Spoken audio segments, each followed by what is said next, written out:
kakak ada di dalam ruangan. Nanti kalau suara kakak kecil, tolong dikasih tahu aja ya. Ya, selamat datang Putri. Iya, Kak. Iya, selamat datang. Kita mulai saja ya. Sudah ada 3-4 orang nih.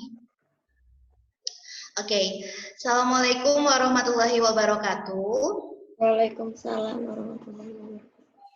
Ya, selamat pagi semuanya. Alhamdulillah di pagi yang cerah ini kita ketemu lagi ya. Masih dalam pembelajaran yang sama, tapi nomornya pasti berbeda, gitu kan ya. Nah, di sini kita akan mulai melanjutkan prediksi 1 biologi masih ya. Kemarin itu sampai di nomor 26. Coba dicek ya. Nomor 26. Yang tentang pembelahan anafase. Benar nggak?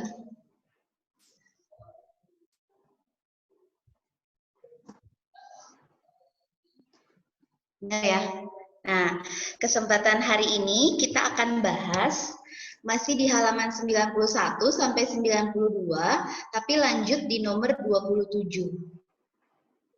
Gitu ya. Oke.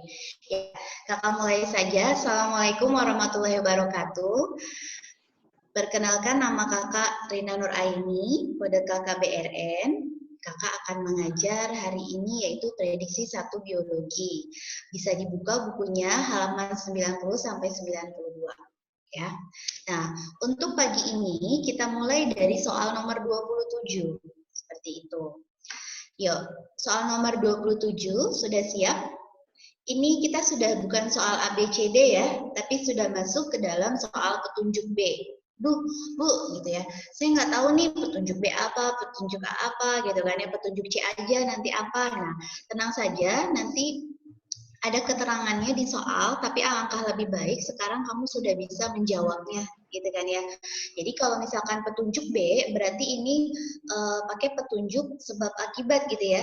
Dimana kalau misalkan jawabannya A, berarti pernyataan yang paling atas, ini ya, ini pernyataannya benar. Pernyataan yang paling bawah juga benar. Dan di antara dua pernyataan ini ada hubungan sebab akibat, berarti optionnya kamu jawab A. Tapi kalau tidak ada hubungan sebab akibat, berarti jawabannya B. Gitu ya.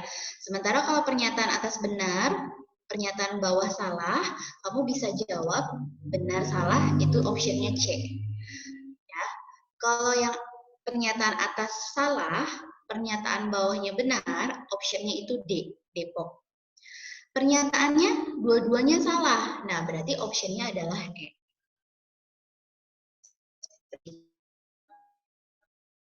Ya, jalannya mengerjakan soal, insya Allah cara menjawab petunjuk B ini bisa. Kita lanjut saja, yuk kita ke soal nomor 27. Kompetisi langsung dapat dihindari oleh hewan yang berbeda jenis, tetapi memiliki sumber daya makanan yang sama. Hewan-hewan tersebut mempunyai waktu aktivitas yang berbeda, yaitu ada nokturnal dan diurnal. Ya, oke. Ini ada nggak hubungan sebab akibatnya gitu menurut kamu? Menurut kalian, gitu ya. Oke, kita lihat dulu kompetisi. Kompetisi itu di sini berarti kan hubungan saling menguntungkan apa enggak? Namanya berkompetisi berarti kan bersaing ya gitu ya. Nah, kalau di hewan biasanya persaingannya itu persaingan saling untuk mendapatkan sesuatu gitu ya. Jadi persaingannya entah itu mendapatkan makanan, mendapatkan tempat tinggal, atau bisa juga mendapatkan pasangan.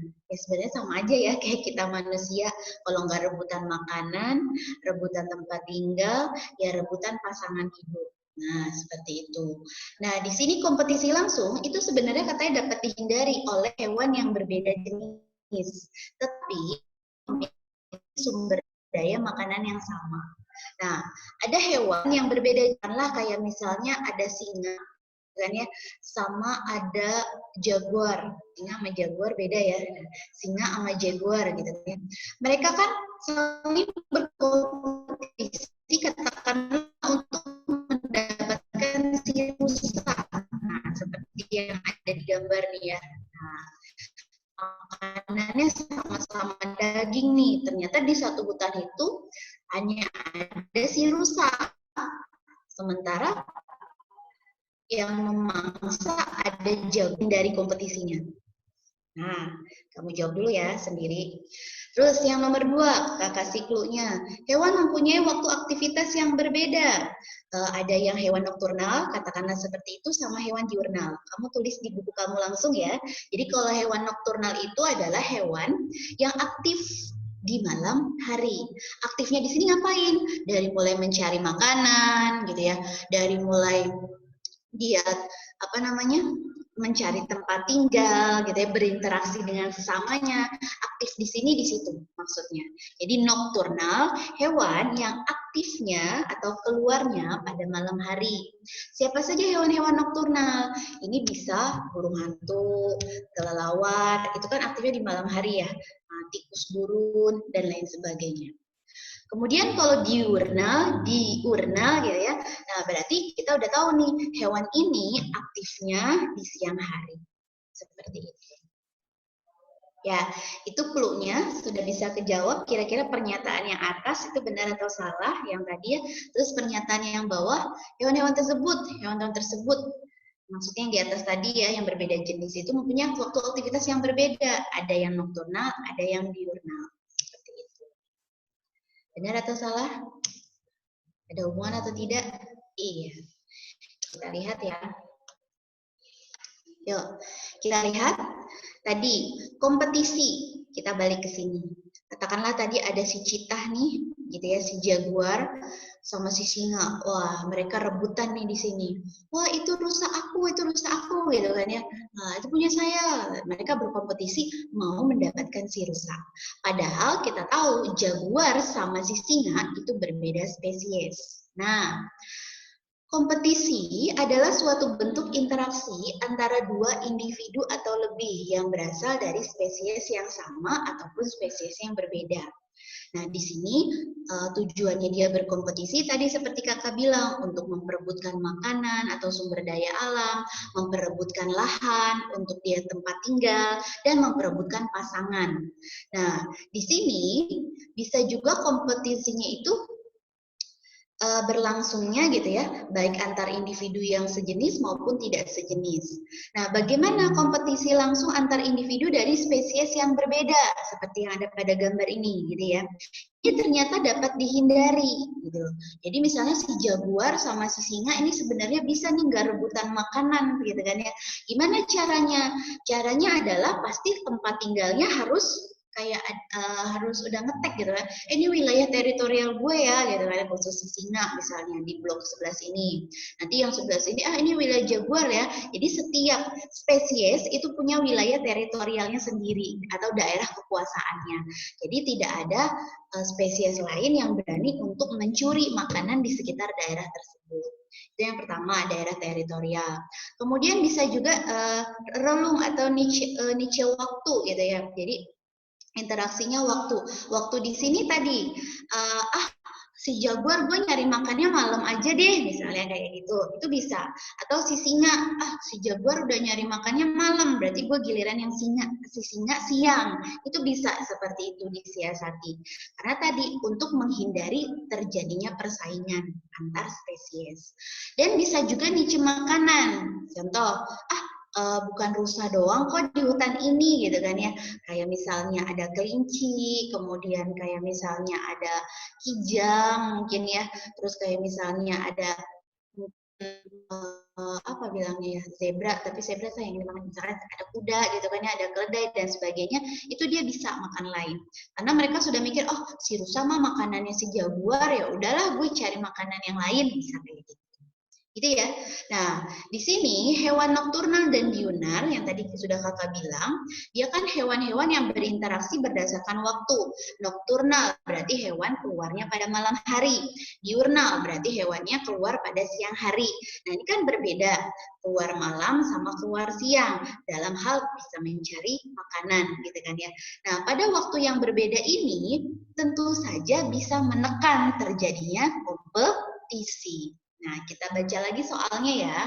Yuk, berarti kompetisi langsung itu dapat dihindari oleh hewan yang berbeda jenis, tetapi memiliki sumber daya makanan yang sama. Benar atau salah?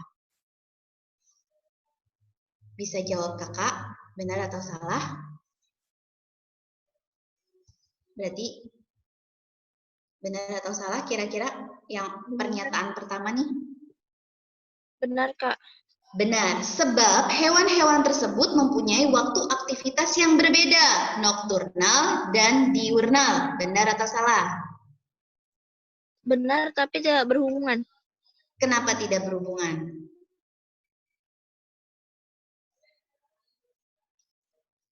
Gimana ya, Kak? Gak apa-apa. Gimana ya? Gimana ya? Yang pernyataan atas benar berhubungan, pernyataan yang kedua benar juga berhubungan, gitu kan ya. Kita baca lagi.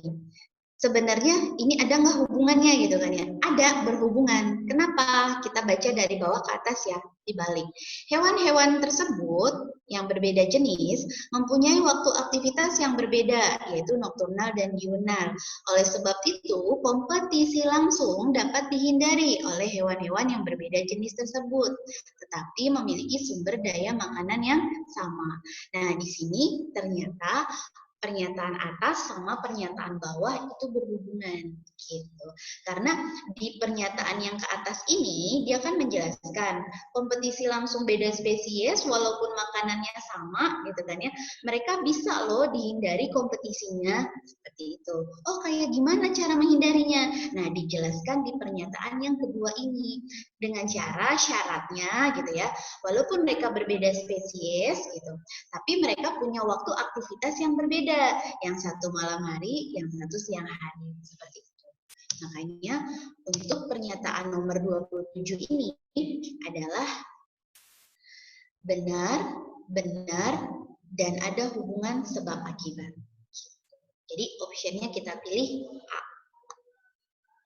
Paham ya sampai sini? Ya, ada pertanyaan lagi? Tidak? Ya, oke. Ada yang chat kakak? Ya, paham. Terima kasih. Oke, kalau sudah jelas kita lanjutkan ke nomor 27. 27 dah, sorry. Berarti kita ke nomor 28. Ya, ini soal simak UI nomor 28. Oke, kakak kasih waktu dulu.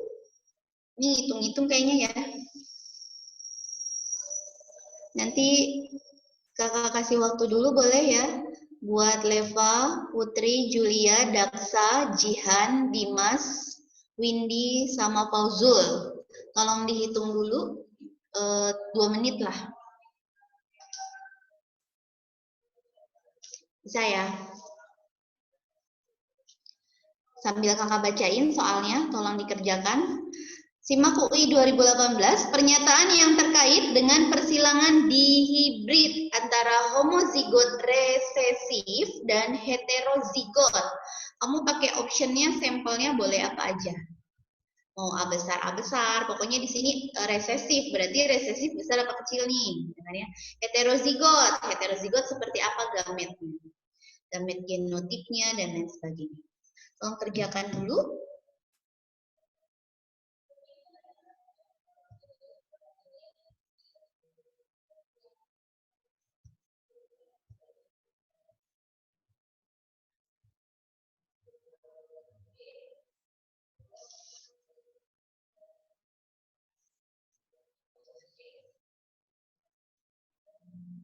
Oh iya, ini pakai petunjuk C ya. Berarti 1, 2, 3 jawabannya A, 1, 3 jawabannya B, 2 dan 4 jawabannya C, 4 saja, Depok, benar semua, kakak tunggu.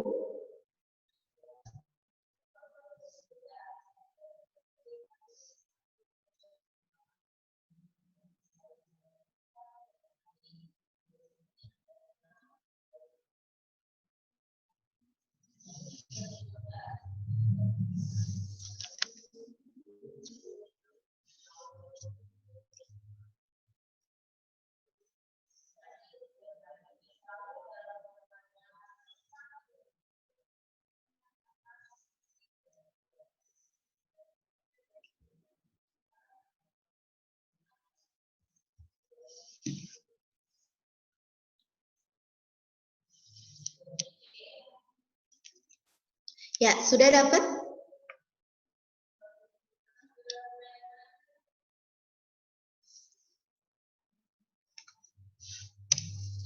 Yuk, kita lihat lagi.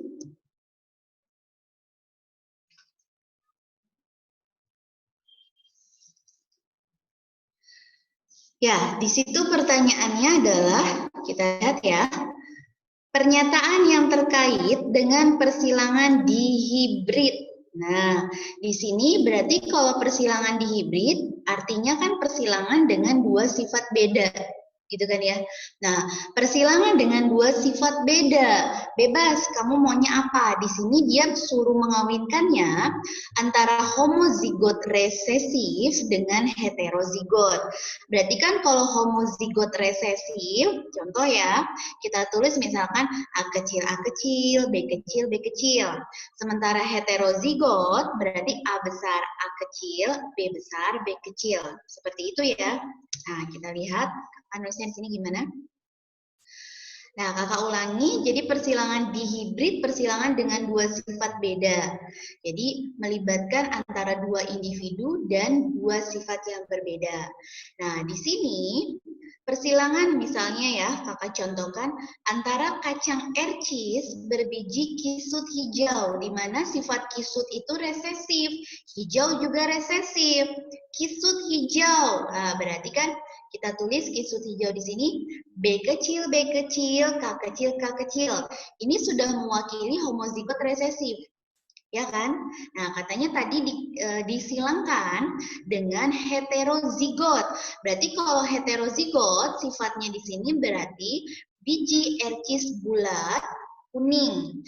Tapi heterozigot, berarti kita tulisnya B besar B kecil, K besar K kecil. Paham dulu sampai sini ya? Jadi kalau dapat soal seperti ini, kamu boleh pakai contoh persilangan apa saja, bebas. Ini mas sampel dari kakak ya, contohnya adalah pada tanaman kacang ercis misalnya. Nah yuk kita mulai cari gametnya. Jadi P1 ini persilangan ke-1 atau parents, parental ya, induknya kedua orang tua. G1 ini gamet. Jadi kalau B kecil, B kecil, K kecil, K kecil, gametnya adalah B kecil, K kecil. Gitu kan ya. Nah, B besar B kecil, K besar K kecil, berarti gametnya B besar K besar, B besar K kecil, B kecil K besar, B kecil K kecil. Bisa ya? Nah, gimana cara menghilangkannya? Pasti udah pada hebat semua dong. Kita masukkan saja nih B kecil di sini, kemudian tadi gamet yang dari heterozigot kita jabarkan ke samping. Nanti kita dapatkan ada 4 keturunan ya dari hasil persilangan F1. Hasilnya apa? B besar, B kecil, K besar, K kecil, berarti bulat kuning. B besar, B kecil, K kecil, K kecil, bulat hijau. Gitu ya, benar ya, bulat hijau. Terus B kecil, K besar, K kecil, berarti kisut ya, kisut hijau. Terus B besar, B kecil, K kecil, bulat hijau.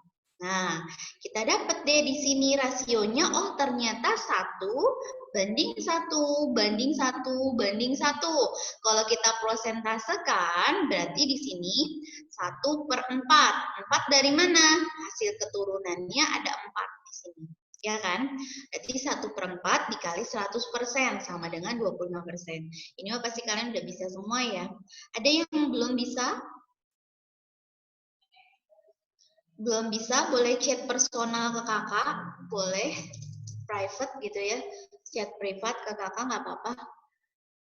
Bisa ya ini? Ya. Nah, kita tinggal jawab berarti ya. Kita lihat.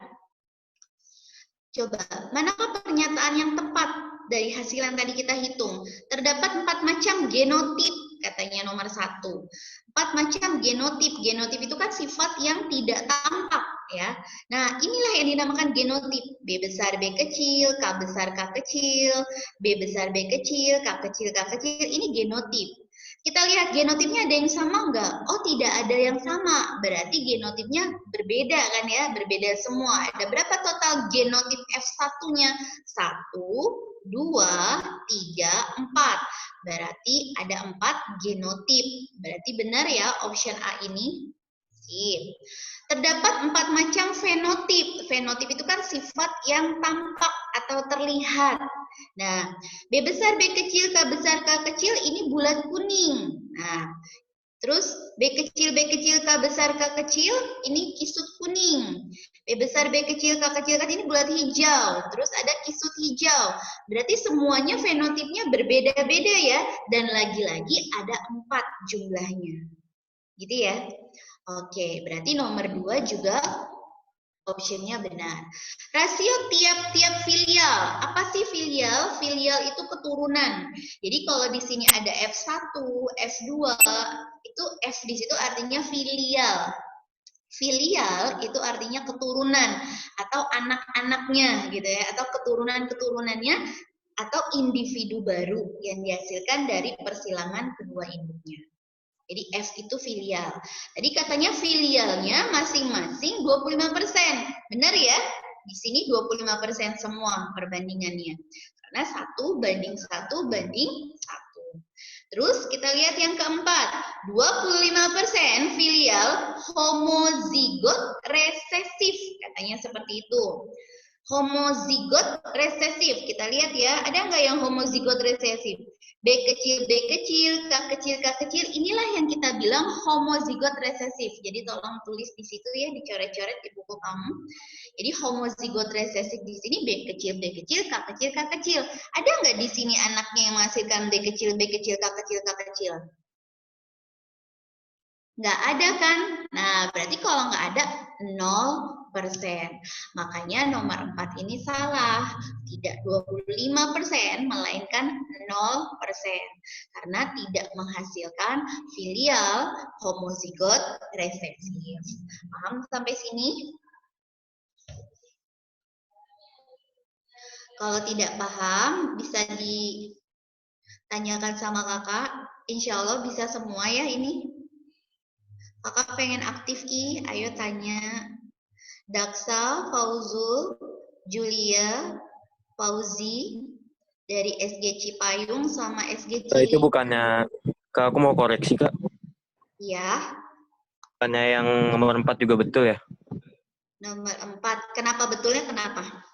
Kan misalnya ada yang tadi B kecil, K kecil, gametnya harusnya BK.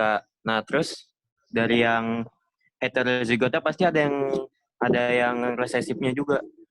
Yang misalnya B kecil, K kecil, harusnya jadi mana ya? Nah, yang ini salah ini, Kak. Yang mana? Ini semuanya B-nya ada 3 yang B-nya ada yang 3 yang ini, yang apa? Yang gede. Oh iya, tunggu bentar. Jadinya harusnya benar yang nomor 4. 1, 2, 3, 4. Coba kita edit dulu. Benar nggak? Harusnya oke. Thank you Daksa ya. Iya, Kak.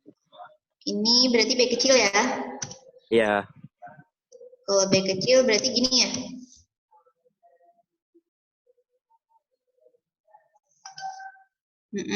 Oh iya, oke. Oh iya, kakak nggak lihat, sorry. Oh, thank you Daksa. Berarti ini B kecil, K kecil, kisut hijau ya? Oh iya, ini ada. Berarti jawabannya 1, 2, 3, 4. Benar semua ya? Benar? Benar semua jadinya? Iya, Kak. Ya, sip. Oke, iya benar. Kenapa ini jadi...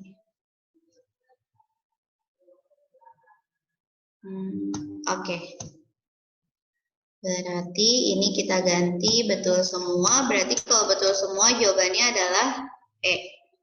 1, 2, 3, 4 betul. Ya. Ya, terima kasih koreksinya untuk Daksa.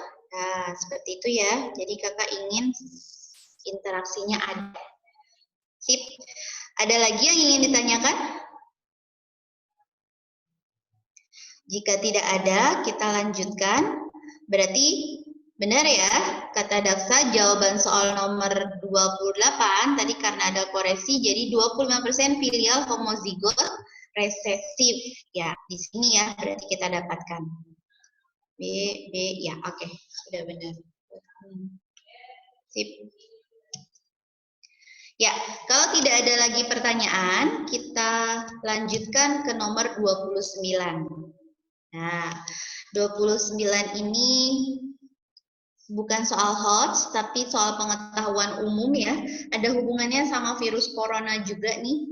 Jadi di sini kita lihat reaksi rantai polimerase PCR merupakan reaksi yang terjadi pada skala in vitro. Gitu. Reaksi tersebut meniru reaksi yang terjadi di dalam sel, yaitu dalam hal apakah penerjemahan segmen nukleotida, pencetakan segmen molekul DNA, perbaikan segmen molekul DNA, atau penggandaan segmen molekul DNA. Ada yang sudah tahu?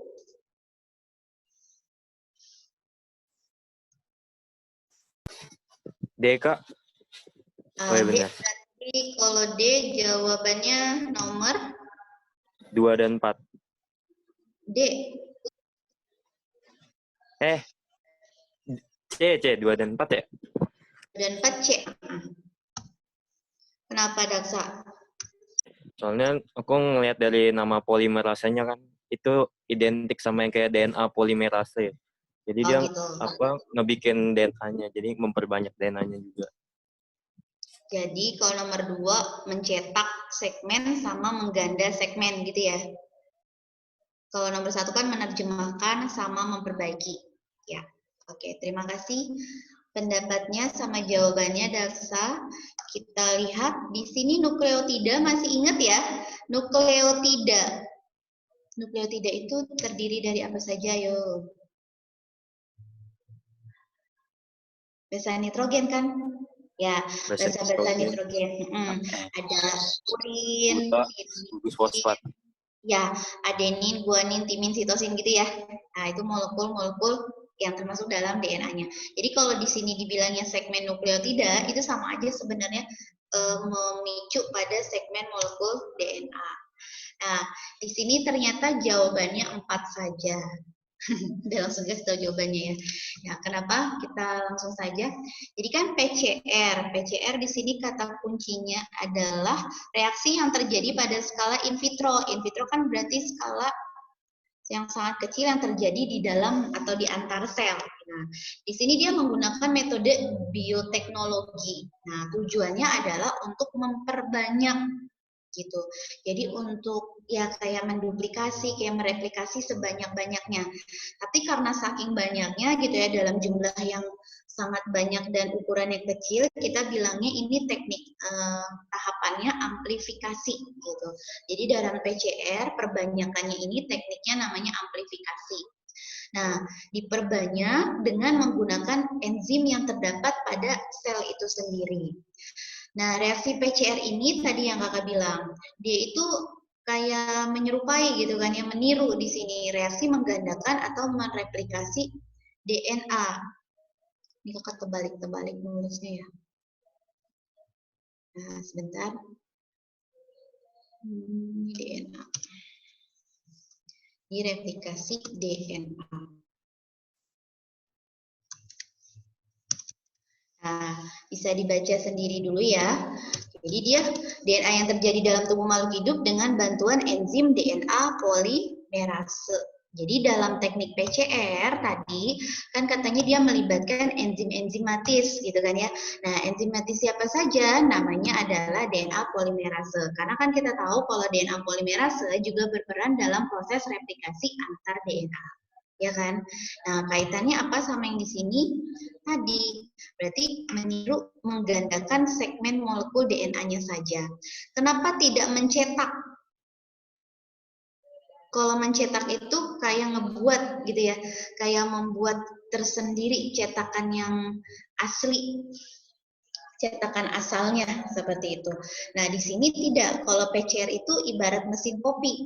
Dia cuma mengkopi aja gitu kan, yang menggandakan tanpa mencetak segmen DNA yang baru atau mencetak segmen DNA yang rusak nih, cetak yang baru dong. Nah itu dia nggak bisa.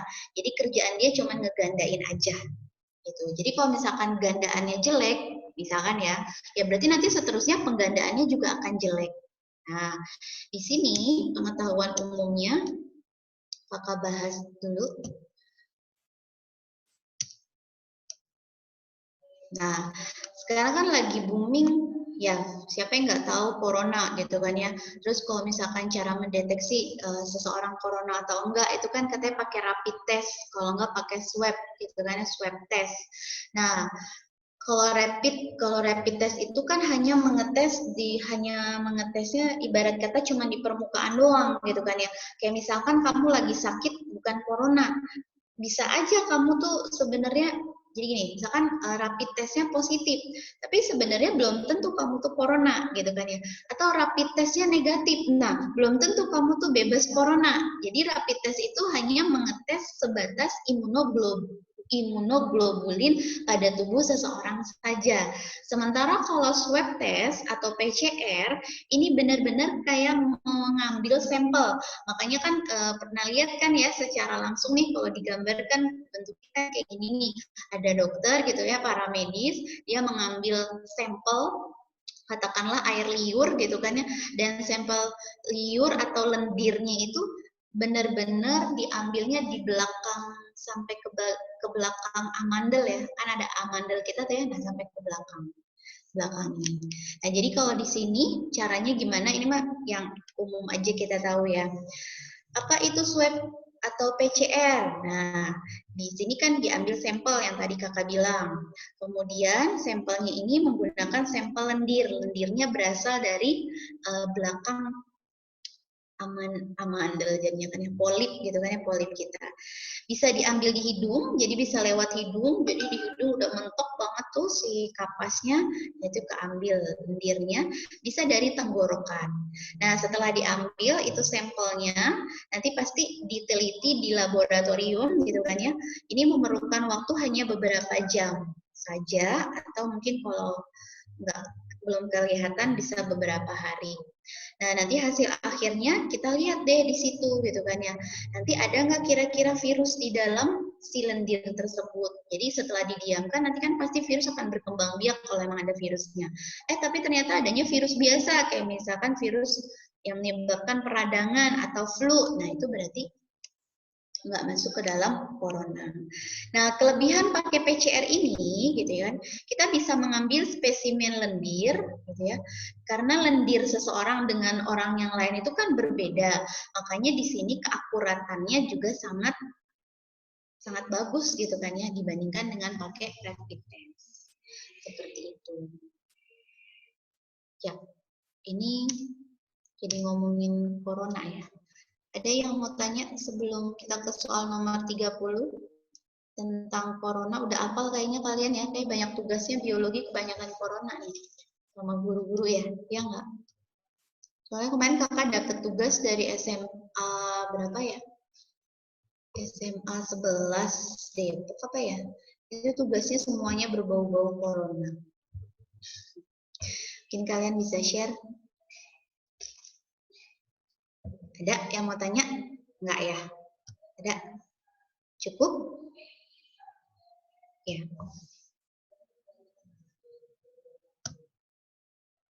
Ya, kalau tidak ada kita lanjutkan ke nomor terakhir nih ya. Nomor 30. Yuk, kita lihat. Pernyataan yang tepat mengenai pewarnaan gram pada bakteri.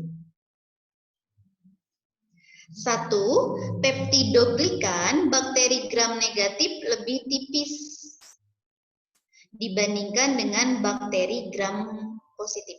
Katanya gitu, peptidoglikannya ya. Terus yang nomor 2, umur sel bakteri dapat mempengaruhi hasil pewarnaan gram. 3. Bakteri gram positif memiliki lapisan lipid yang lebih tipis dibandingkan bakteri gram negatif. 4. Pewarnaan gram merupakan pewarnaan negatif. Seperti itu. Kira-kira jawabannya mana?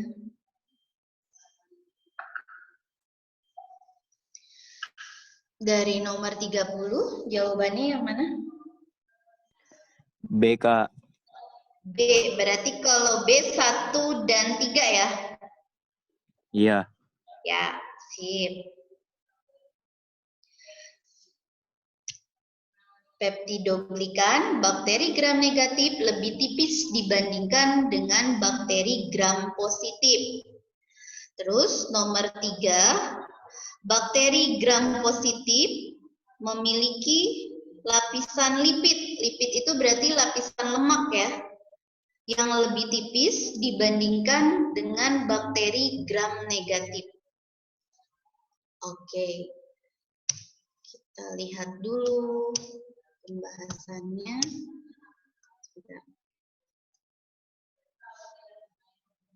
Ya, apa sih pewarnaan gram gitu kan ya? Nah, bakteri kalau tidak kita warnai, nanti bakteri tersebut tidak terlihat pastinya ya. Nah, tapi tidak semua bakteri kayak misalnya kita mewarnai bakteri itu memang ada dua ya. Jadi misalkan warnanya gram positif atau gram negatif. Kalau bakteri gram positif, nah ini diwarnai terlebih dahulu dengan warna ungu. Makanya namanya bakteri gram positif. Bakteri gram negatif ketika diwarnai sama pewarna ungu, gitu, dia tidak memunculkan warna. Jadi warnanya hilang pas dihapus sama alkohol, itu kan dibersihkan lagi. Tapi ketika bakteri gram katakanlah positif ini gitu kan ya, dia menyerap warna ungu. Makanya bakteri gram positif cenderung lebih berwarna biru keunguan. Sementara bakteri gram negatif itu kan masih polos. Nah, akhirnya pakai pewarna apa lagi gitu kan ya? Dicek pakai saffron gitu kan ya, dia diwarnai pewarna merah, safranin. Nah, ternyata bakteri gram negatif ketika diwarnain sama warna safranin itu menyerap, dia bisa menyerap, yang akhirnya ketika dicuci sama alkohol itu bakterinya tetap berwarna merah. Jadi asal usulnya seperti itu dulu gitu ya. Kenapa ada bakteri gram positif warnanya keunguan gitu kan ya, sama bakteri gram negatif berwarnanya lebih ke kemerahan. Nah, pewarnaan gram di sini pastikan tujuannya mewarnai. Mewarnai itu buat apa? Mengidentifikasi dari jenis-jenis bakteri tersebut. Nah, bakteri berdasarkan warnanya tadi sudah Ibu bilang ada bakteri gram positif sama bakteri gram negatif. Reaksi atau sifat bakteri ditentukan oleh komposisi dinding selnya ternyata ya. Nah, bisa kita lihat di sini di gambar dulu. Kita lihat bentar. Nah, ini jenis-jenis bakteri. Ada bakteri gram negatif, katakanlah Ibu punya Chlamydia trachomatis gitu ya. Ada bakteri Chlamydia, Chlamydiasis ini kan bisa menyebabkan penyakit kutil atau penyakit yang ada di sekitaran alat kelamin baik wanita atau pria ya. Nah, ini bentuknya mungkin agak kurang spesifik ya. Nah, ini lebih digedein. Salah satunya gram negatif mungkin ada Salmonella. Nah, Salmonella ini aslinya ini berwarna merah ya. Ini jadi biru. Bakteri gram positif ini contohnya pada Mycobacterium tuberculosis, penyebab penyakit TBC, sama Clostridium botulinum. Ada yang tahu Clostridium botulinum? Ini selalu keluar nih. Siapa bakteri Clostridium botulinum? Ingat-ingat ya, Clostridium botulinum itu merupakan bakteri yang terdapat pada ya makanan kaleng yang sudah kadaluarsa, baik minuman maupun makanan gitu. Jadi dia banyak terdapat pada makanan kaleng yang sudah kadaluarsa. Bu, ada nggak bakteri dia gitu kan ya pada makanan yang belum kadaluarsa? Boleh kakak bilang kemungkinan ada, walaupun jumlahnya masih aman untuk dikonsumsi manusia gitu. Makanya makanan kaleng itu kalau sudah kadaluarsa, walaupun dia kayaknya kedap udara gitu ya, nggak ada nih kayaknya bakteri yang masuk, tapi ternyata selama pengemasan, mungkin selama proses packing, selama proses memasukkan segala macam gitu kan ya makanan tersebut, nah itu pasti ada kontaminasi dari bakteri yang hinggap, yaitu si Clostridium botulinum. Ya, yuk kita lihat satu-satu dulu. Ini kita ke bakteri gram positif dulu ya. Nah, jadi bakteri gram positif katanya di sini itu bentuknya bulat atau istilahnya kokus. Nah, tadi karena dia bisa menyerap warna ungu gitu kan ya, makanya dibilang sebagai bakteri gram positif ini warnanya ungu. Atau bisa juga sebenarnya dia agak kebiruan. Nah, di sini kenapa sih dia bisa menyerap warna ungu? Karena ternyata dia punya, harap diingat ya, dinding sel. Nah, dia si bakteri ini punya dinding sel yang dimana peptidoglikan di dinding selnya ini sangat tebal, seperti itu. Jadi bakteri gram positif peptidoglikannya tebal, gitu ya, itu poinnya. Kemudian memiliki benang tekoik atau tekuronik, gitu kan ya. Nah, benang-benang inilah yang tadinya membantu si bakteri gram positif untuk menyerap warna. Berikatan kuat dengan gentian violet, maksudnya adalah tadi, jadi dia mempunyai daya serap yang tinggi ketika diwarnai oleh pewarna warna ungu ataupun biru. Siapa saja yang termasuk dalam bakteri gram positif? Ini pernah ada keluar di soal SBM apa isimak ya, apa pernah ngerjain gitu ya. Nah, jadi suruh kamu pilih mana nih bakteri-bakteri ini termasuk gram positif. Coba kita lihat ya. Ada bacillus, ada clostridium, satu-satu ya. Bacillus itu berarti bakterinya berbentuk basil ya. Contohnya kayak misalkan Bacillus anthracis, pernah dengar ya? Berarti dia menyebabkan penyakit antraks pada hewan ternak. Merugikan enggak? Namanya penyakit berarti merugikan. Terus Clostridium. Nah, tadi contohnya dari mulai Clostridium botulinum itu menyebabkan tadi keracunan dari makanan kaleng ya. Nah, terus ada Clostridium tetani. Merugikan juga, menyebabkan penyakit tetanus. Corynebacterium difteri. Nah, berarti ini penyebab penyakit difteri. Listeria monotogens, listeria. Oke, bakteri-bakteri Listeria monotogen ini juga dia negatif ya. Tapi nanti kamu searching ya, dia penyebab penyakit apa. Kalau di sini monositogens.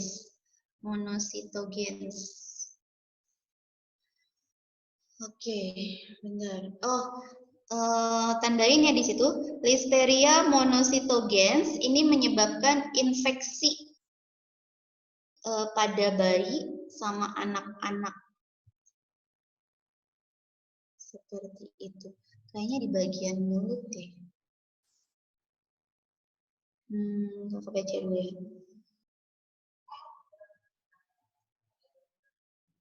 Iya benar. Jadi dia rentan terhadap anak-anak. Terutama anak-anak yang antibodinya lemah ya. Jadi gampang terinfeksi. Biasanya dia efeknya nanti demam, sakit kepala, pegal, mual, diare, dan lain sebagainya. Seperti itu. Nah, kalau misalkan si listeria ini ada di wanita hamil, nah ini bisa menyebabkan keguguran. Serius ya. Tingkat kematian karena si bakteri listeria ini 20-30%. Bukan si bakteri yang mati, tapi orang yang terinfeksinya, gitu ya. Nah, dan nanti ada itu kakak skip dulu ya. Actinomycetes. Nah, ini penyebab aktin berarti dia menyerang biasanya bakteri yang menyerang ke otot. Seperti itu. Itu untuk bakteri gram positif, berarti kita ulangi tadi peptidoglikannya tebal, bentuknya biasanya kokus gitu ya, mampu menyerap warna ungu, kemudian memiliki dinding sel yang tebal dan memiliki tekoid gitu. Terus bakteri gram negatif ini umumnya dia berbentuk basil. Basil itu batang. Warnanya merah, dinding selnya tipis gitu kan ya. Jadi peptidoglikannya lebih tipis, tidak memiliki benang tekoid, tidak berikatan dengan tadi warna violet, tapi dia berikatan dengan warna safranin. Contohnya di sini adalah Shigella, Pseudomonas, aeruginosa, Actinobacillus, Copnocardiobacterium, sama Salmonella. Jadi boleh kita bilang bakteri gram negatif di sini tidak terlalu berbahaya banget gitu ya dibandingkan sama si bakteri gram positif yang notabene dia lebih banyak si spesies ini menyebabkan penyakit. Nah, makanya tadi kita lihat di sini bakteri gram positif sudah ya. Nah, berarti jawabannya kita lihat 1 benar tadi kata Daksa, 3 juga benar. Kita lihat keempat, 2. Umur sel bakteri dapat mempengaruhi hasil pewarnaan gram. Kenapa dia benar? Pewarnaan gram merupakan pewarnaan negatif. 4 salah ya. Pewarnaan gram itu bisa pewarnaan positif sama negatif. Kita lihat yang nomor 2 ya. Kenapa benar? Kita lihat di sini. Nah, sel bakteri yang memiliki usia lebih tua itu lebih mudah mengalami decolorize. Decolorize itu penurunan atau penyerapan warna gitu kan ya, sehingga warna pada sel bakteri lebih mudah pudar sehingga hasil pengamatan menjadi tidak akurat. Katakanlah ada bakteri gram positif, tapi bakteri itu umurnya sudah tua. Maksudnya umurnya sudah tua tuh kayak misalnya dia membelahnya udah terlalu banyak gitu ya, atau sudah lama berdiam diri di suatu tubuh. Nah, diwarnain sama kita. Nah, itu dia tidak bisa terbentuk. Kamu warnain warna ungu juga nggak bisa. Maksudnya nggak bisa terbentuk warnanya jadi pudar gitu kan ya. Jadi warna ungu mungkin ungunya ungu muda atau birunya lebih pudar seperti itu. Nah, di sini kita lihat bakteri gram positif tadi kan memiliki peptidoglikkan lebih tebal daripada gram negatif. Sedangkan lapisan lipidnya gitu ya pada bakteri gram positif itu lebih tipis. Selain komposisi dari dinding sel bakteri gram, umur sel bakteri itu dapat mempengaruhi hasil dari pewarnaan. Yang Ibu bilang ya. Nah, berarti di sini umur sel bakteri dapat mempengaruhi hasil pewarnaan. Semakin umurnya tua, berarti warnanya akan semakin pudar. Jadi option di sini pernyataan yang tepat mengenai pewarnaan gram pada bakteri adalah 1 benar, 2 benar, 3 juga benar. Jadi jawabannya adalah yang A. Bisa dipahami?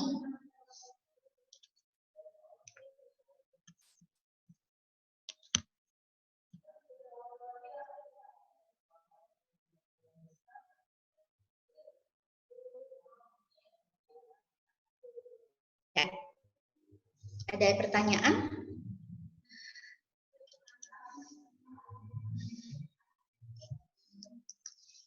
Kalau tidak, ya, kalau tidak ada pertanyaan, kita boleh lanjutkan ke prediksi 2, ya. Masih ada waktu 30 menit. Kakak share dulu ya.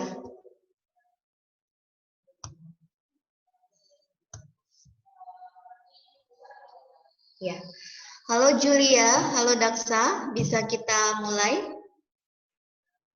Ini share-nya yang baru, share screen-nya. Kak Cucu, kebaca ya? Iya Kak, kebaca Kak. Share screen ininya baru ya, PPT-nya. Oke, yang halaman 97. Sudah. Suaranya masih jelas? Masih Ya, Kak? Kak. Oh ya, terima kasih.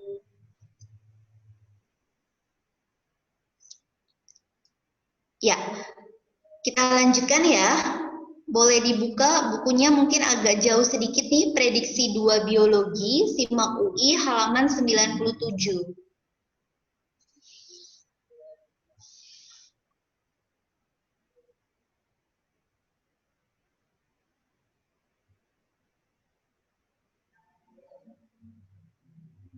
Ya, sudah dibuka halaman 97. Ya.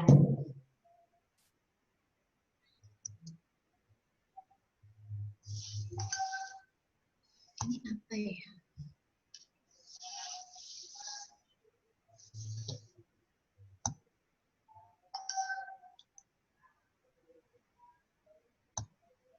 Ya, kita buka dari nomor 15.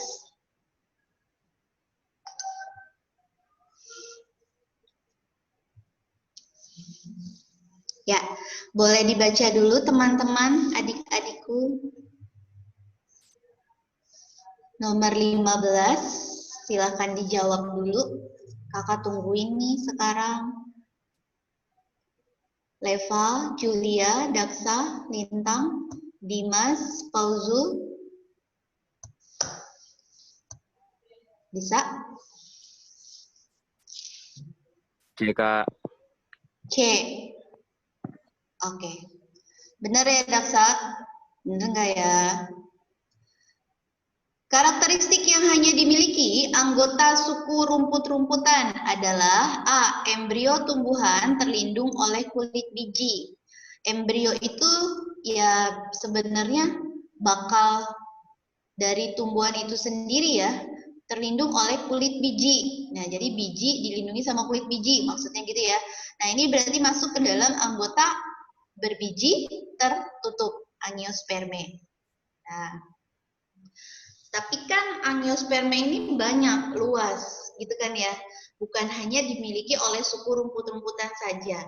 Sebenarnya kalau kita jawab option A, itu juga benar, cuma kurang spesifik. Kan di sini dia minta karakteristik. Yang namanya karakteristik berarti yang khas banget dimiliki oleh si suku rumput-rumputan. Seperti itu ya. Nah, terus B, terjadi fertilisasi ganda. Fertilisasi ganda atau pembuahan ganda. Apa maksudnya? Fertilisasi ganda berarti sekali membuahi itu bisa membuahi 2 kali. Fertilisasi ganda itu kan dilakukan oleh semua jenis tumbuhan yang termasuk dalam angiosperme. Lagi-lagi yang B juga bisa benar, cuma kurang spesifik. Terus kita yang E dulu, mengalami perkembangan endosperma. Nah, endosperm. Ada bijinya berarti ya, mengalami perkembangan endosperm enggak? Ya, semua tumbuhan berbiji, rumput kan ada bijinya, itu pasti mengalami perkembangan endosperm. Fertilisasi melalui tabung polen. Nah, berarti di sini masuknya ke dalam angiosperme juga ya. Oke, ya sudah, berarti memiliki kotiledon. Aduh, kotiledon apalagi tuh? Kotiledon ya biji, gitu kan ya. Kotiledon ya embrio, kotiledon ya apa tuh? Nama lainnya, biji, embrio, kotiledon, endosperm, gitu ya. Ya banyak namanya. Terspesialisasi yang disebut dengan skutelum. Ya, nomor 15 tidak ada gambarnya, tapi di sini kakak kasih gambar. Inilah gambar yang termasuk dalam suku rumput-rumputan. Jadi sampelnya itu bisa padi, bisa jagung, bisa rumput itu sendiri. Mereka semua padi, jagung, rumput-rumputan masuk ke dalam famili atau suku rumput-rumputan. Ya, kita lihat dulu di sini suku rumput-rumputan yang tadi ya, atau Gramineae. Itu ciri-cirinya apa saja sih? Nah, ini ciri-ciri umum sampai spesifik kakak jabarkan di sini ya. Kita lihat termasuk tumbuhan angiosperme yang tadi kakak sudah singgung, dia masuk ke dalam tumbuhan angiosperme yaitu berbiji tertutup. Nah, kita lihat dulu. Tumbuhan berbiji tertutup, pasti udah pada tahu ya. Apa sih ciri-cirinya?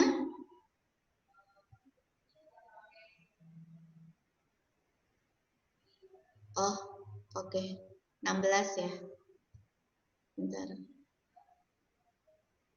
Oh iya, kakak salah nomerinnya. Ini nomor 16. Ya, clear deh. Oke. Ini nomor 16 ya, Nak. Ternyata.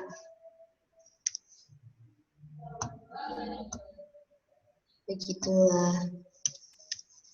Kakak edit dulu. Ya, nanti kakak benerin. Ini nomor 16 ya. Yuk, kita lanjutkan dulu. Nah, tadi. Kita bahas dulu tumbuhan angiosperme. Gitu ya. Tadi kakak bilang dia berbiji tertutup, berarti bakal biji dilindungi oleh bakal buah. Terus dia punya bunga sungguhan, bunganya nggak bohong-bohongan nih ya. Terus bunganya itu jelas, ada mahkotanya atau minimal ada kaliksnya, kelopak, kemudian ada tabung polemnya, dan pastinya dia punya alat perkembangbiakan. Nah, di dalam sini, di dalam tabung polennya gitu kan ya, disinilah terjadi yang namanya ya proses fertilisasi ganda seperti itu. Kemudian kita lihat lagi dikotil. Nah, kita sebelum masuk ke dikotil, sebentar ya, kakak cas HP, cas laptop dulu.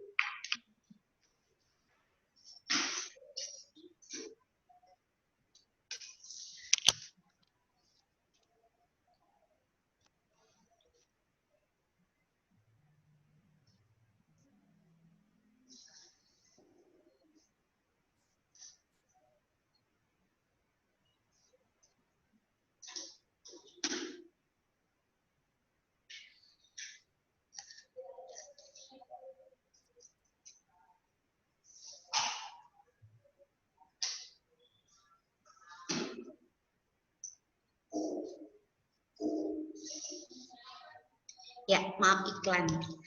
Oke, angiosperme itu berdasarkan jumlah kotiledonnya dibagi jadi dua. Ada monokotil, ada dikotil. Nah, tadi rumput-rumputan masuk ke dalam apa? Monokotil apa dikotil? Ada yang tahu? Rumput-rumputan? Iya, ternyata dia masuknya adalah ke apa yo? Ya, coba nanti kita lihat ya, jangan kakak kasih tahu. Jadi tanaman dikotil cirinya, ini ada gambarnya, dari mulai bijinya dikotil di dua kotiledon. Jadi kotil di sini dari kata kotiledon. Dia memiliki dua biji atau dua daun lembaga. Terus daunnya itu bertulang daun menyirip atau menjari. Batangnya itu kebanyakan pasti bercabang, tidak teratur, terus luas-luasnya banyak. Memiliki pembuluh angkut, silender floem yang berkembang berdasarkan aktivitas dari jaringan meristem sekunder. Makanya efeknya kalau pada dikotil, karena adanya aktivitas jaringan meristem sekunder, gitu kan ya, batangnya itu bisa membesar. Jadi dikotil batangnya bisa membesar. Terus kita lihat susunan akarnya. Lihat ya, ini akarnya tunggang. Jadi kalau kamu lihat yang besar ini ya ini akar tunggangnya, sementara yang kecil ini bisa akar tersier, sekunder, dan lain sebagainya.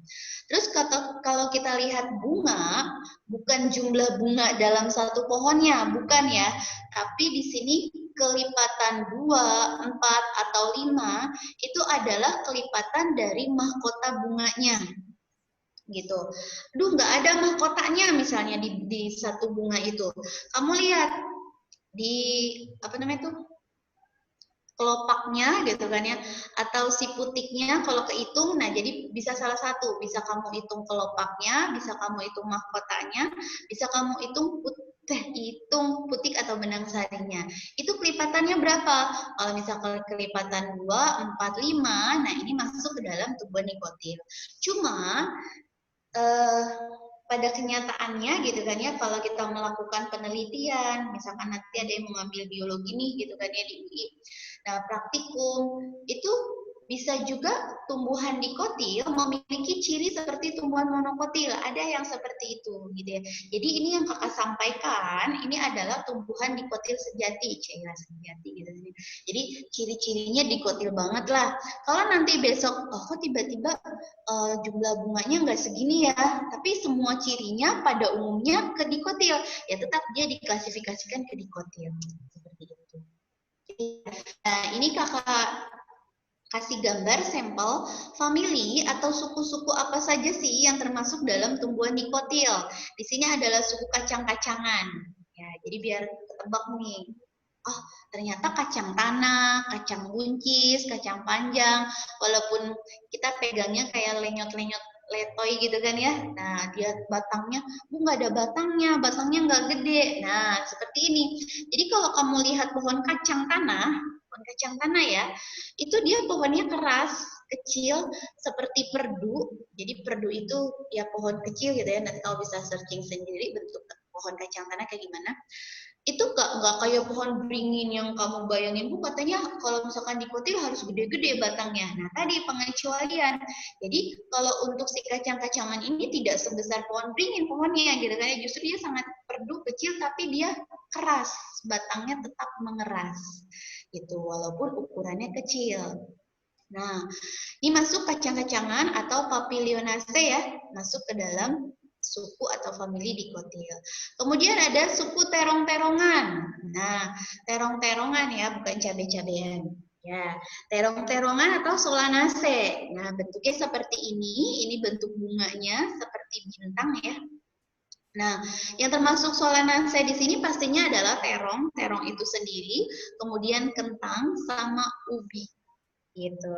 Jadi kita tahu nih namanya terong-terongan ternyata si spesiesnya bukan terong aja gitu kan ya. Bisa kentang, bisa juga ubi. Terus ada lagi tadi suku kacang-kacangan sudah kita sebutkan ya. Yang ini adalah kacang tanah, yang sebelah sini bisa kacang buncis, kacang panjang, kacang kapri dan lain sebagainya. Nah, selain itu ada getah, suku getah-getahan atau Euphorbiaceae. Euphorbiaceae ini yang paling terkenal adalah tanamannya pohon karet, gitu ya. Nah, terus ada jambu-jambuan Myrtaceae. Yang namanya jambu di sini bukan hanya jambu air, tapi bisa jambu biji atau jambu pelutuk ya, kamu bilangnya atau apalagi tuh dibilangnya. Terus ada jambu mete, atau jambu mete dibilangnya jambu monyet, nah itu sama aja. Nah, ini salah satunya. Kemudian ada suku jeruk-jerukan dan kapas-kapasan. Sebenarnya banyak sekali, tidak yang tadi kakak sebutkan itu masih kurang. Ya jumlahnya puluhan famili. Nah, sekarang kita ke monokotil. Tadi rumput-rumputan nggak ada ya. Nah, berarti udah kita tahu nih, si rumput-rumputan ternyata masuknya kemana yo? Iya. Ya, yuk kita lihat akar monokotil. Mono itu satu, jadi hanya punya satu daun lembaga, gitu ya. Kemudian daunnya memiliki bentuk seperti pita. Kenapa pita? Pita itu kan cuma seret, gitu kan ya, segaris. Nah, kenapa dibentuknya helaiannya itu seperti pita? Jadi helaiannya seperti pita, tapi tulang daunnya sejajar. Nah, kebanyakan tidak mempunyai tangkai daun, tetapi mempunyai pelepah atau upih, bukan upil ya, upih. Nah, batangnya tidak bercabang atau tidak berruas-ruas, kemudian jarang banget atau bahkan sama sekali tidak ada monokotil batangnya itu tumbuh membesar, karena tidak adanya aktivitas dari jaringan meristem sekunder. Sehingga pasti kalau monokotil tidak punya kambium. Gitu ya. Jadi dari kamu mulai nanam sampai nanti tumbuh buah, ya dia segitu-gitu aja batangnya. Akarnya gimana? Serabut. Artinya serabut, ini akar gak bisa kamu bedain mana nih yang primer, mana nih yang sekunder, ukuran, bentuknya itu sama. Nah, bagian-bagian kelopak, mahkota bunganya itu masuk ke lipatan 3 kalau pada monokotil. Seperti itu ya. Nah, jadi contohnya siapa saja nih suku jahe-jahean, familinya monokotil ya, jahe, anggrek, pinang. Nah, pinang-pinangan sama pisang-pisangan. Ya, pisang. Ini masuk ke dalam monokotil. Yuk, kita lihat lagi.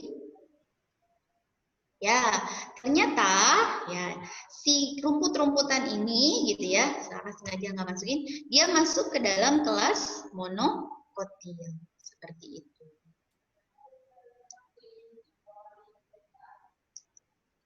Ini teman-teman yang tadi ya. Oke, jadi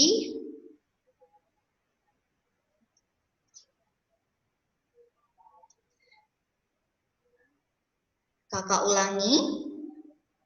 Suku rumput-rumputan. Pertama, dia termasuk Angiospermae, masuk ke dalam kelas monokotil, terdiri dari daunnya berbentuk pita, tulang daun sejajar, gitu kan ya, berakar serabut, bunganya berbentuk bulir. Penyerbukannya namanya rumput. Rumput itu kan kecil ya, ringan. Nah, makanya dibantu penyerbukannya atau polinasinya oleh angin. Karena tadi struktur dari si biji atau bulir-bulirnya itu ringan. Dan yang terakhir, memiliki kotiledon yang terspesialisasi. Artinya terspesialisasi, jadi kotiledonnya itu berkembang, berbeda dengan yang lainnya, membentuk skutelum. Ya. Lalu apa itu skutelum? Kita lihat di sini ya. Garis-garisnya jangan terlalu dilihat. Nah, kita lihat di sini dulu. Mana yang skutelum? Ini skutelum. Ya, kelihatan panahnya. Jadi dari sini ini skutelum. Jadi skutelum itu sebenarnya ya kotiledon gitu kan ya, pada tumbuhan monokotil. Tapi skutelum ini hanya terdapat pada padi, jagung, dan rumput-rumputan.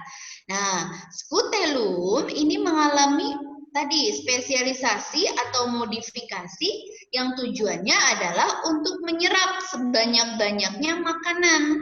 Nanti makanan tersebut akan tersimpan di dalam endosperm. Seperti itu. Makanya kalau kita makan jagung gitu kan ya, makan padi itu kan rasanya kenyang gitu kan ya. Karena di sini tersimpan amilum, patinya lebih banyak dibandingkan tumbuhan lain. Nah, kita lihat di sini ada gambar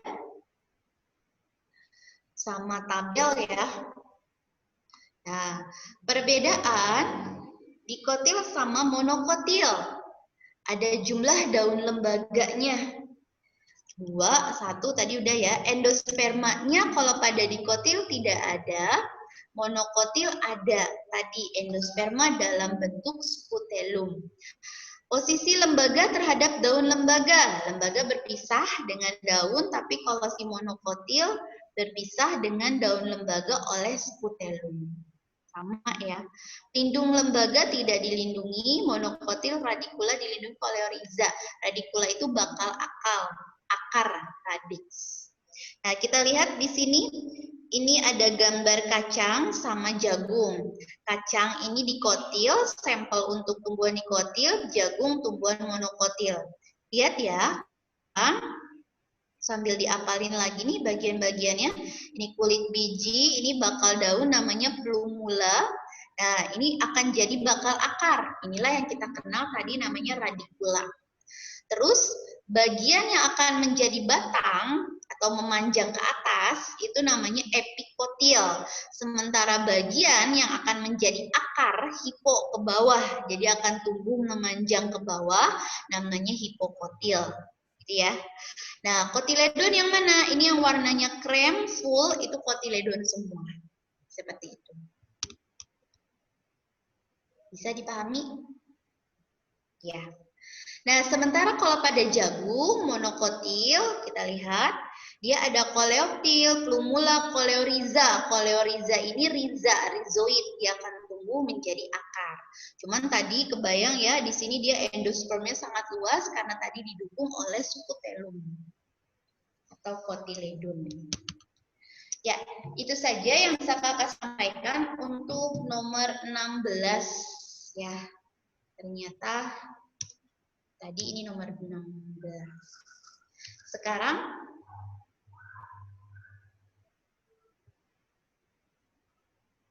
jadi jawabannya iya. Jawabannya apa teman-teman? Benar ya kata Daksa. Nomor 16, karakteristik yang hanya dimiliki oleh anggota suku rumput-rumputan adalah ya. Yang C ya, memiliki kotiledon terspesialisasi disebut skutelum. Oke. Sekarang kita lanjutkan ke nomor 17. Ya. Simak UI 2018. Ini ngomongin tentang evolusi membran sel. Kita baca dulu ya. Manakah pernyataan yang benar tentang evolusi yang terjadi pada membran sel? Ya, dia nanya membran sel. Ini kakak kasih bentuk mozaik dari membran sel, gitu ya. Masih ingat membran sel? bentuknya itu double. Apanya yang double? Lapisannya pastinya ya. Jadi fosfolipid bilayer, B2 layer lapisan. Jadi fosfolipid bilayer. Oh, memiliki 2 lapisan fosfolipid. Fosfolipid terdiri dari fosfat dan lipid. Fosfat itu senang air, berarti hidrofilik. Lipid tidak suka air, berarti hidrofobik. Jadi bisa kita tekankan di antara lapisan fosfolipid ini, gitu kan ya, si membran sel itu ada lapisan yang suka air itu maksudnya bukan berarti jatuh cinta, bukan. Dia senang atau bisa menyerap air, nah, atau komponen-komponen zat yang mengandung air. Tapi kalau si hidrofobik itu dia tidak bisa menyerap atau tidak suka menyerap yang mengandung komponen-komponennya air. Nah, kita lihat mana nih yang benar tentang evolusi yang terjadi pada membran sel. A. Membran sel telah berhenti berevolusi karena membran sel adalah mosaik fluida. Katanya gitu. Membran sel tidak bisa berevolusi jika protein tidak mengalami evolusi. Jadi dia ketergantungan gitu ya. Evolusi membran sel berlangsung seiring dengan evolusi glikolipidnya. Membran sel dapat berubah komposisinya sesuai kondisi lingkungan ekstraseluler. Terus E, organisme memilih jenis membran sel yang diinginkan. Jadi organismenya yang milih, oh gua mau membran sel inilah, yuk kita evolusi. Gitu. Apakah benar? Ya, kita lihat ya. Sebelum kita kasih gambar keterangannya, ini kakak jelaskan dulu dari gambar buta. Kenapa gambar buta? Karena nggak ada keterangannya di sini ya. Jadi yang warna merah nih, pentul-pentul bulat-bulat ini nih, ya. Nah, inilah si fosfat, yaitu bagian kepalanya lapisan dari membran sel. Ya. Terus yang bagian ini, inilah si lipid yang seperti ekor ya. Jadi bagian ekornya ini lipid. Jadi antara bulatan merah dengan si ekor, ini boleh kita bilang fosfolipid. Jadi satu fosfolipid. Nah, kebayang ini terdiri dari ratusan ribu gitu ya fosfolipid. Nah, terus di antara fosfolipid ini ada yang nempel kuning-kuning gitu kan ya. Nah, siapakah dia? Ini adalah kolesterol gitu. Jadi sebenarnya dia bisa nempel di antara ekor-ekor si lipid ini. Sementara ini yang warnanya biru terbenam ya dari bagian fosfolipid atas sampai fosfolipid bawah, ini namanya protein integral, dalam. Jadi dia sampai masuk ke dalam, terbenam. Terus ini juga protein ya, tapi aslinya dia tidak terbenam sampai ke bawah, tidak. Dia hanya nempel, entah itu nempel di fosfolipid bagian atas atau numpang nempel di fosfolipid bagian bawah. Boleh. Siapa dia? Dia protein periferal. Kita bacanya periferal artinya adalah protein tepi karena tadi dia hanya nempel di bagian tepi-tepinya saja. Nah, kita lihat. Ini seperti ada antena yang menempel di protein periferal. Nah, antena warna kuning ini hasil antena panjang ya, tapi jadi pendek. Nah, si antena yang nempel di protein periferal bisa juga dia nempel di protein integral. Karena dia nempelnya di protein, ya. Antenanya nempelnya di sini, Bu, di kepala si fosfat. Boleh, bisa. Nah, fosfat berarti fosfat, tidak. Jadi sebenarnya kalau kita lihat dia nempel di fosfat, nah kalau kita lihat aslinya gitu ya, dia sebenarnya nggak nempel di fosfat, dia nancep sampai ke dalam gitu ya, sampai mendekati ekornya si fosfolipid, si lipid ini. Jadi makanya bukan glikofosfat, tapi glikolipid, gitu ya. Jadi dia aslinya nggak nempel di fosfatnya, tapi nempel di lipidnya. Seperti itu. Nah, ini gambar yang tadi kakak jelaskan, bisa kalian amati lagi sambil kakak jelasinnya. Nah, berarti mana nih bagian yang tepat? Evolusi membran sel berlangsung seiring dengan evolusi glikolipid. Ternyata itu katanya jawabannya yang tepat. Alasannya apa? Nah, evolusi membran plasma berlangsung seiring dengan evolusi glikolipid. Hal ini dikarenakan membran plasma, kita ingat ya, membran plasma kita itu kan kandungannya ada protein, ada karbohidrat, dan ada lemak. Nah, salah satu jenis lemak yang menyusun membran plasma itulah si glikolipid. Glikolipid ini tujuannya, tadi kan Ibu bilang dia kayak antena ya. Dan namanya antena dia kan mencari radar atau berperan seperti mencari sinyal. Nah, sinyal-sinyal apa nih? Bukan sinyal cinta ya.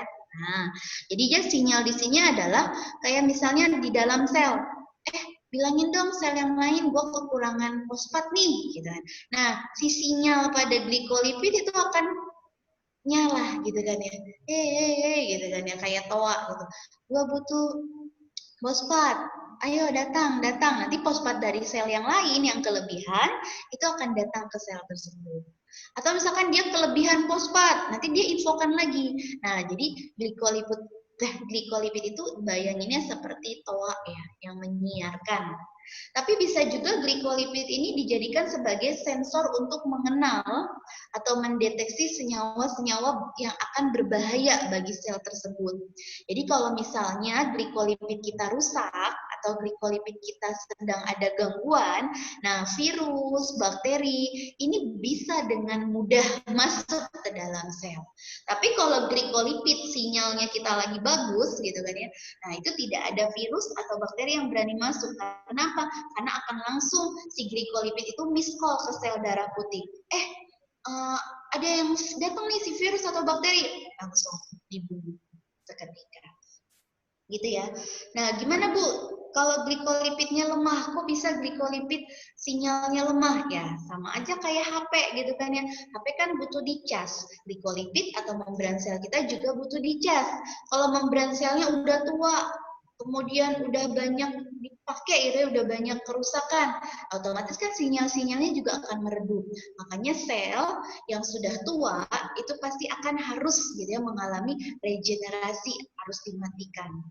Karena nanti kalau misalkan sel itu terus aktif gitu kan ya, padahal dia udah nggak bisa maksimal menjalankan fungsinya, itu akan merugikan bagi sel yang lain karena dia bisa jadi sarang virus atau bakteri. Nah, seperti itu ya. Jadi pertama tadi itu fungsi dari glikolipid. Kemudian tadi, glikolipid itu peranannya untuk menjaga stabilitas membran sel serta memfasilitasi pengenalan sel. Nah, maksudnya apa? Tadi yang namanya sinyal kan dia yang memberikan info. Sel saya begini loh, begini. Memberikan info kepada siapa? Kepada sel-sel yang lain, gitu. Jadi dia memberikan pengenalan sel. Nah, di sini apabila struktur glikolipid mengalami perubahan atau evolusi, ini secara tidak langsung itu akan mengikuti gitu kan ya. Si membran sel ini juga akan mengalami evolusi. Gitu. Bisa dipahami penjelasan Kakak?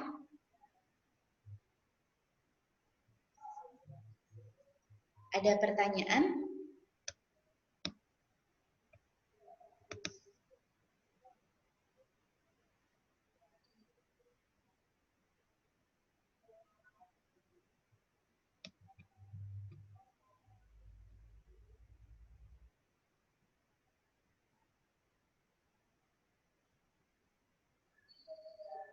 Tidak? Ya, kalau tidak ada, kita lanjutkan ya. Oke. Nah, kenapa tidak jawab yang opsi lain? Kita bahas satu-satu ya. A, membran sel telah berhenti berevolusi karena membran sel adalah mosaik fluida katanya. Nah, mosaik fluid. Membran sel itu telah berhenti berevolusi. Tidak ya, salah. Si membran sel itu berhenti berevolusi karena rangkanya telah telah bersifat spesifik. Jadi bukan karena dia mosaik fluida, tapi karena dia sudah mencapai kesetimbangan gitu ya, sehingga rangkanya menjadi spesifik. Terus, membran sel yang B tidak bisa berevolusi jika protein tidak mengalami evolusi. Nah, padahal membran sel bisa aja berevolusi gitu kan ya, walaupun proteinnya tidak berevolusi. Di sini menekankan bahwa ya sok aja gitu kan ya, protein tidak mengalami evolusi ya nggak masalah, tapi kalau membran sel yang mengalami evolusi ya dia akan terus mengalami. Nah, kenapa? Karena di sini tadi komposisi terbesar gitu kan yang mempengaruhi evolusi si membran sel bukan si protein, melainkan adalah lipid. Karena jumlah lipid di dalam membran sel itu lebih banyak. Yang D, membran sel dapat berubah komposisinya sesuai kondisi lingkungan ekstraseluler. Nah, kondisi lingkungan ekstraseluler berarti kayak misalnya sel, katakanlah sel hewan gitu ya, dicemplungin ke dalam larutan hipotonik atau hipertonik. Nah, nanti kalau misalkan dilakukan dicemplungin gitu ya di larutan hipotonik apa hipertonik, oh berarti selnya di kemudian hari dia bisa langsung lanjut, kita katakan itu namanya evolusi kalau mengalami perubahan. Tidak, gitu kan ya. Nah, membran sel dapat berubah bentuk tetapi tidak dapat berubah komposisi. Jadi misalkan kalau dia di lingkungan hipotonik, misalnya dia mengkerut, krenasi gitu kan ya, atau dialisis, ya dia berubah bentuknya. Tapi apakah komposisinya juga berubah? Enggak. Ya kalau misalkan dia krenasi, komposisinya ya tetap sama, ada protein, ada lipid dan lain sebagainya misalnya ya. Ya itu aja, cuman masalahnya dia pecah atau mengkerut. Nah, yang E, organisme memilih jenis membran sel yang diinginkan untuk fungsi tertentu. Nah, ini pasti salah ya. Karena tadi Ibu bilang, organisme, katakanlah kita gitu kan, gue pengen dong membran selnya banyakkan dikit proteinnya gitu kan ya, biar lebih bertenaga, atau misalkan, lemak singkirin, nggak bisa. Apa yang ada dalam organisme itu, ya justru awalnya membran sel dulu yang dibentuk. Gitu ya. Membran sel justru terbentuk berdasarkan jenis dan fungsi selnya masing-masing. Seperti itu. Nah, ini kakak lampirkan jurnal. Mana ya? Tunggu. Kok nggak bergerak? Oke. Ini kakak lampirkan jurnal yang mendukung bahwa, gitu kan ya, evolusi sel ya. Jadi kakak kasih ini jurnal yang terpotong-potong. Jadi ini ngebahas si jurnal ini tentang lebih lengkap tentang evolusi membran sel. Kakak dongengin sedikit aja, nanti kamu bisa baca sendiri gitu ya. Nah, jadi loh kok ada gambar beginian gitu ya Kak, kaitannya apa? Nah, jadi molekul-molekul organik berasal dari molekul-molekul anorganik. Jadi kalau evolusi sel, jadi banyakkan jadinya ya. Kita kan organisme eukariotik gitu kan. Tapi ada evolusi biokimia sel yang menyatakan bahwa makhluk-makhluk eukariotik itu justru awalnya berasal dari makhluk prokaryotik. Luar biasa ya. Jadi kita dari amuba tuh katanya. Gitu ya. Kok bisa seperti itu? Nah, di sini dibahas. Jadi evolusi sel itu berarti kita kan harus membayangkan bahwa pada zaman dulu kala gitu kan ya, katakanlah miliar tahun yang lalu, kondisi awal bumi, katakanlah habis dari teori Big Bang tuh, wah, bumi itu sungguh luar biasa panasnya pasti ya. Gunung berapi masih aktif, letusan-letusan vulkanik masih banyak, kilat, hujan, badai, pokoknya serem lah. Belum ada tuh organisme, atau katakanlah belum ada tuh manusia yang bisa tinggal di bumi saat itu. Nah, terus kemudian oksigennya gimana? Udah ada belum? Nah, ternyata oksigennya masih dalam jumlah sedikit pada zaman dulu itu. Dan pastinya tidak ada lapisan ozon yang berfungsi untuk menyerap tadi radiasi dari sinar matahari. Itu nggak ada. Nah, selanjutnya dibuktikanlah gitu kan ya, dengan kondisi bumi yang zaman dahulu gitu kan ya, oleh si Oparin, Miller, Urey melalui sebuah percobaan, gitu kan ya. Nah, akhirnya dilakukanlah eksperimen di laboratorium. Nah, di sini katanya berdasarkan percobaan Miller, dia coba-coba tuh. Oh, berarti dulu miliaran tahun bumi itu isinya cuman gas karbon dioksida, gitu ya, metana, amonia, sama hidrogen. Nah, dimasukinlah sama dia dalam bentuk ini ya, bejana. Kita lihat. Nah, jadi ini letupan-letupannya ini, gitu kan ya. Nah, ceritanya ini komposisi air atau senyawa yang terdapat pada bumi ketika itu dicampur kemudian dipanaskan dan diberi energi. Nah, kemudian dicampur sedemikian rupa nanti kan akan menghasilkan uap. Uapnya nanti akan bercampur. Nah, ini baru ditambahkan elektroda atau aliran listrik, kejutan listrik. Karena kan tadi katanya pada zaman dulu miliaran tahun itu kan banyak terjadi badai, ya kan? Nah, lama-kelamaan nanti akan terbentuk namanya air yang dingin kan terbentuklah senyawa dingin. Nah, ternyata pas kita lihat, maksudnya si Miller ini lihat gitu kan ya, molekul ini ternyata bereaksi apa? Ya, mengandung senyawa organik, yaitu dalam bentuk asam amino. Nah, eksperimen yang dilakukan Miller ini membuktikan bahwa lautan dan bumi pada awal mula terbentuk itu mengandung banyak sekali molekul-molekul organik yang kemudian saling bergabung. Jadi molekul organik sederhana gitu kan ya, saling bergabung sehingga menjadi molekul-molekul yang lebih besar.